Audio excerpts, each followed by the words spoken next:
Hello farmers, இன்னைக்கு எதை பற்றி போகிறோம்னா, மல்லிச்செடியில் ஏற்படக்கூடிய செம்மேன் தாக்குதலுக்கு நம்ம என்னென்ன பயன்குறிகள்லாம் பயன்படுத்தலாம், எவ்வளோ அளவு பயன்படுத்தலாம், எத்தனை நாட்கள் இடைவெளியில் பயன்படுத்தலாம் அப்படிங்கிறத பற்றி தான் பார்க்க போகிறோம்.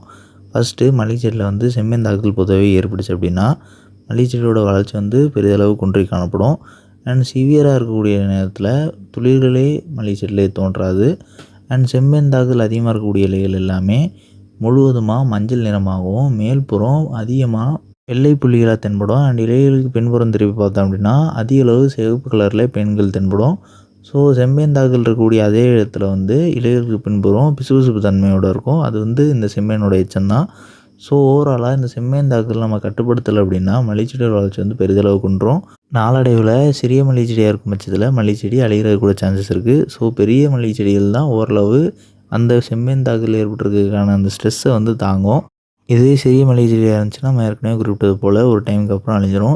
அண்ட் நம்மளோட ஃபீல்டில் இப்போதைக்கு செம்மேன் தாக்குதல் ஏற்படலை. டெம்பரேச்சர் இப்போதைக்கு லோவாக தான் இருக்குது. அதாவது மேக்ஸிமம் டெம்பரேச்சரே இப்போ கம்மியாக தான் இருக்குது. அப்படிங்கிறதுனால இது வரைக்கும் செம்மேன் தாக்குதல் ஏற்படலை. ஸோ அதனால் நம்ம இமேஜ் டிஸ்பிளே பண்ணி எக்ஸ்பிளைன் பண்ணுறோம். ஃபஸ்ட்டு என்ன பயன்குழி அப்படின்னா, கிறிஸ்டல் கிராப் பிராண்டை சேர்ந்த அபாவென்டின் 1.9% ஈஸி ஃபார்மெட்டில் இருக்கக்கூடிய அபாசின் அப்படிங்கிற இந்த பயன்குழி தான்.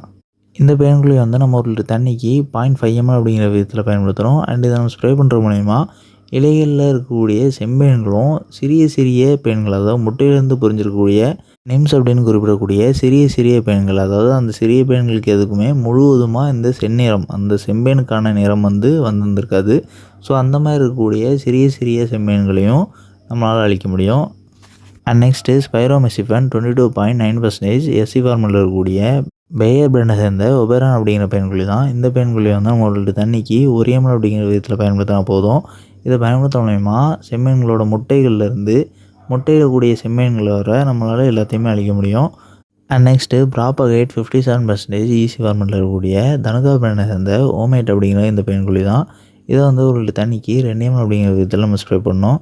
இந்த பயன்களை நம்ம ஸ்ப்ரே பண்ணுற மூலயமா மல்லிச்செடியில் இருக்கக்கூடிய செம்மீன்களாக இருக்கட்டும், அண்ட் நம்ம ஏற்கனவே குறிப்பிட்ட முட்டையிலேருந்து பொரிஞ்சிருக்கக்கூடிய சிறிய சிறிய நிம்ஸ்ன்னு குறிப்பிடக்கூடிய பேன்களாக இருக்கட்டும், இந்த பேன்களையுமே நம்மளால் அழிக்க முடியும்.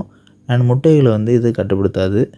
அண்ட் நெக்ஸ்ட்டு ஃபென்பைராக்சிமேட் 5% எஸ்சி ஃபார்மெட்டில் இருக்கக்கூடிய டாடா ராயல்ஸ் பிராண்டை சேர்ந்த செட்னா அப்படிங்கிற இந்த பயன்குழி தான். இது ஒரு லிட்டர் தண்ணிக்கு 1 ml அப்படிங்கிற விதத்தில் பயன்படுத்தினாலே போதும். மல்லிச்செடியில் இருக்கக்கூடிய சிறிய சிறிய நிம்ஸும் சரி, அதே நேரத்தில் முட்டையிடக்கூடிய செம்மீன்களும் சரி அழிக்கலாம். அண்ட் இதுவுமே முட்டைகளை அழிக்காது. அண்ட் நெக்ஸ்ட்டு இப்போ நம்ம குறிப்பிட்டிருந்திருக்கக்கூடிய இந்த 4 பேன்குழியில் நம்ம எத்தனை நாட்கள் ஒரு முறை இந்த பேன்குழியில் ஸ்ப்ரே பண்ணலாம் அப்படின்னு பார்க்கும்போது, நீங்கள் எந்த பேன்குழியை முதல்ல பயன்படுத்தினாலும் சரி, ஒரு பேன்குழியை ஸ்ப்ரே பண்ணதுலேருந்து குறைந்தபட்சம் 7 நாட்களுக்கு பிறகு தான் அடுத்த பேன்குழியை பயன்படுத்தணும். ஸோ இன்னும் தெளிவாக சொல்லணும் அப்படின்னா, ஒரு பேன்குழி ஸ்ப்ரே பண்ணதுலேருந்து ஒரு 7 நாட்கள் கழித்து நம்ம மல்லிகை பார்க்கும்போது தான் அதில் எவ்வளோ தூரம் பேன்கள் அழிஞ்சிருக்கு அப்படிங்கிற 100% நம்மளால் வெரிஃபை பண்ண முடியும். ஸோ எதனால்னா பெரும்பாலான பேன்கள் அழிஞ்ச பிறகும், அதாவது இறந்த பிறகும் கூட இலைகள்லேயே தான் இருக்கும். ஸோ ஓரளவு ஒரு 20 கிலோமீட்டர் வேகத்துலையாவது காற்று வீசும் பட்சத்தில் தான் அதிக அளவு இறந்த பேன்கள் உதிர்த்தும். ஸோ அதனால் நம்ம அதை வெரிஃபை பண்ணுறதுக்கு ரொம்பவே சிரமமாக இருக்கும். ஸோ ஒரு வாரம் அப்படிங்கும்போது அழிந்திருந்திருக்கக்கூடிய பேன்கள் எல்லாமே கருப்பு நிறத்தில் மாறிடும். ஸோ அதனால் நமக்கு ஐடென்டிஃபை பண்ணுறதுக்கு ரொம்ப ஈஸியாக இருக்கும்.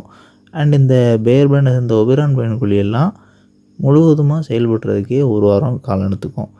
ஸோ அதனால தான் நம்ம எந்த பென்குழி பயன்படுத்தினாலுமே ஒரு வாரம் நம்ம வெயிட் பண்ணிட்டு செகண்ட் ஸ்ப்ரே கொடுக்குறது நல்லது. அண்ட் மல்லிகை பயிரில் பொதுவாகவே அதிக அளவு சேதத்தை ஏற்படுத்தக்கூடிய இந்த செம்மேன் தாக்குதலை கட்டுப்படுத்துறதுக்கு விவசாயிகள் ரொம்பவே சிரமப்படுறதுக்கான காரணம் என்ன அப்படின்னா, தொடர்ச்சியாக ஒரே பென்குழியை பயன்படுத்துகிறது தான். ஸோ தொடர்ச்சியாக ஒரே பென்குழியை 2 முறைக்கு மேலே நம்ம ஸ்ப்ரே பண்ணும்போது சுலபமாக ரெசிஸ்டன்ட் உண்டாயிரும். ஸோ அதனால் பெண்களை அழிகிறதுக்கு பதிலாக அந்த மருந்தை உட்கொண்டு வளர ஆரம்பிச்சிடும். ஸோ அந்த மாதிரி ஆகுறது நம்ம தவிர்க்கணும். ஸோ அப்படின்னா ஒரு பெண்குழி ஒரு முறை பயன்படுத்துகிறதே போதும்.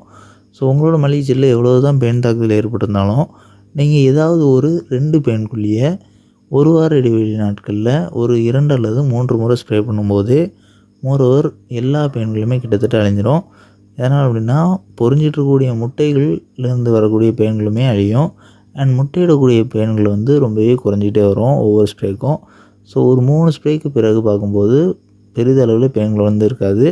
அண்ட் அதிக அளவு செம்மேன் தாக்குதல் ஏற்பட்டுக்கூடிய மல்லிகை செடி ஸ்ட்ரெஸ்ஸுக்குள்ளே இருந்திருக்கும். ஸோ அதுக்கு நம்ம வந்து இசபியானோ இல்லைனா குவான்டிஸோ இல்லைனா ஏதாவது ஹியூமிக் ஆசிட் இருக்கக்கூடிய பயோஸ்டிமுலன்ஸோ நம்ம வந்து பயன்படுத்துகிற மூலிமா அந்த ஸ்ட்ரெஸ்லேருந்து மல்லிகை செடியை சுலபமாக மீண்டு வைக்க முடியும்.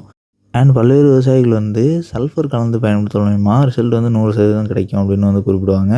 ஸோ சல்ஃபர் வந்து ஹீட் ப்ரொடியூஸ் பண்ணும். ஸோ ஆல்ரெடி ஸ்ட்ரெஸ்ஸில் இருக்கக்கூடிய மல்லிகை செடிக்கு நீங்கள் முறையாக பெயின்கள் அழிஞ்ச பிறகு பயோஸ்டிமுலன்ட் எதுவும் பயன்படுத்தாத பட்சத்தில் நீங்கள் அதுக்கு முன்னாடி பெயின்கள் அழிக்கிறதுக்கு சல்ஃபர் பயன்படுத்துகிறீங்க அப்படின்னா மஞ்சள் நிறத்தில் இருக்கக்கூடிய இலைகள் எல்லாமே ரொம்பவே வேகமாக வாடக்கூடும்.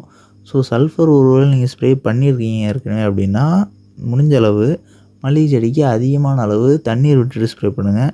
ஸோ ஈரப்பதம் மண்ணில் அதிகமாக இருக்கும்போது இலைகள் வாடுறது வந்து நம்மளால் முடிஞ்ச அளவு குறைக்க முடியும். ஸோ சல்ஃபர் வந்து கட்டாயமாக பயன்படுத்தணுங்கிற அவசியம் கிடையாது. முடிஞ்ச அளவு தவிர்த்துக்குங்க. நம்ம குறிப்பிட்டது போல் ஒரு வார இடைவெளி நாட்களில் பெயின்களையும் மாற்றி மாற்றி ஸ்ப்ரே பண்ணாலே பெயின்கள் பெரும்பாலும் அழிஞ்சிரும். அதற்கு மேலே பெயின்கள் வந்து அழியாமல் இருந்துச்சு அப்படின்னா நீங்கள் ஸ்ப்ரே பண்ணிடக்கூடிய முறை தான் தப்பு.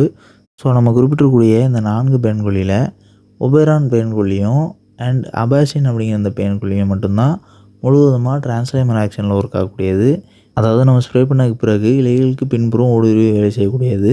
மீதமுள்ள ஓமேட்டாக இருக்கட்டும் இல்லை செட்னாவாக இருக்கட்டும் இந்த 2 பெயின்கொல்லியுமே முழுவதுமாக கான்ட்ராக்டில் ஒர்க் ஆகக்கூடியது. அதாவது நம்ம ஸ்ப்ரே பண்ணும்போது நேரடியாக பெயின்கள் மேலே பட்டால் தான் அழியும். ஸோ இந்த மாதிரி பெயின்கொல்லி ஸ்ப்ரே பண்ணும்போது இலைகளுக்கு பின்புறம் நனையும்படி கீழேருந்து மேல் நோக்கி ஸ்ப்ரே பண்ணணும். அதே நேரத்தில் இந்த மாதிரி கான்டாக்ட் பெயின்கொல்லி பயன்படுத்தும் போது ஏதாவது ஸ்ப்ரெட்டிங் ஏஜென்ட் பயன்படுத்துகிறது நல்லது. ஸோ அது வந்து கூடுதலான ரிசல்ட் கொடுக்கும். ஸோ நீங்கள் வந்து கான்டாக்ட் பெயின்கொல்லி பயன்படுத்தினாலும் சரி இல்லைனா டிரான்ஸ்லைமர் ஆக்ஷன் இருக்கக்கூடிய பெயின்கொல்லி பயன்படுத்தினாலும் சரி இந்த 2 வெவ்வேறு செயல்பாடு கொண்ட பெயின்கொல்லியில் மாற்றி பயன்படுத்துகிற மூலிமா பெயின்களை வந்து 2 ஸ்ப்ரேலேயே மோர் தென் 90% வந்து நம்மளால் கட்டுப்படுத்திட முடியும். ஸோ முதல் ஸ்ப்ரே கொடுக்கும்போதே முட்டையிடக்கூடிய பெயின்கள் பெரும்பாலும் அழிஞ்சிரும்.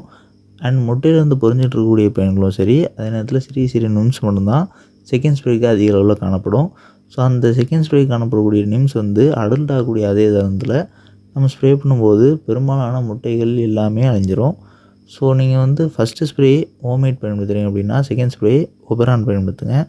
ஸோ இது ஒரு மெத்தடாக இருக்கும். அப்படி இல்லைன்னா நீங்கள் வந்து டிரான்ஸ்லைமர் ஆக்ஷனில் ஃபஸ்ட்டு ஏதாவது ஒரு பெயின்கொல்லி 2ல் ஏதாவது ஒரு பெயின்கொல்லி பயன்படுத்துகிறீங்க அப்படின்னா செகண்ட் ஸ்ப்ரே கான்ட்ராக்டில் அழியக்கூடிய பெயின்கொல்லி ஏதாவது ஒன்று பயன்படுத்துங்க. ஸோ இந்த மாதிரி மாற்றி பயன்படுத்துகிற மூலிமா பெயின்களை 100% அழிச்சிட முடியும்.